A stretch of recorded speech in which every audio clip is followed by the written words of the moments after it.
আবারও চলে এলাম ট্যাপ কয়েনের কম্বো কার্ড পরিচিতি নিয়ে। আজকের যে 3টি কার্ড আমরা চয়েস করব তার জন্য প্রথমে চলে যেতে হবে মাইনিংয়ে আসার পর এরকম একটি ইন্টারফেস দেখবেন। এখানে আসার পর আপনারা ব্যালেন্সার DEX এর উপরে আপনারা একটি ক্লিক করবেন। তারপর আপনারা গো বাটনে ক্লিক করবেন। তারপর আপনারা থ্যাঙ্কস বাটনে ক্লিক করে আজকের প্রথম কার্ডটি পারচেস করে নেবেন। দ্বিতীয় কার্ডের জন্য টার্মসে ক্লিক করবেন। তারপর এখানে এসে আপনারা রোড ম্যাপ কার্ডটির উপরে একটি ক্লিক করবেন। তারপর আপনারা এবার গো বাটনে ক্লিক করবেন। তারপর থ্যাঙ্কস বাটনে ক্লিক করবেন। একই অপশনে আপনারা IPFS কার্ডটির উপরে ক্লিক করবেন। তারপর গো বাটনে ক্লিক করবেন। থ্যাঙ্কস বাটনে ক্লিক করে পারচেস করে নেবেন।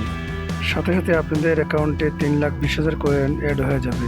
প্রতিদিনের কম্বো কার্ড পরিচিতি পেতে হলে আমাদের ইউটিউব চ্যানেলটি সাবস্ক্রাইব করবেন এবং টেলিগ্রাম চ্যানেলে জয়েন হয়ে আমাদের সাথে থাকবেন। আজ এ পর্যন্ত। ভালো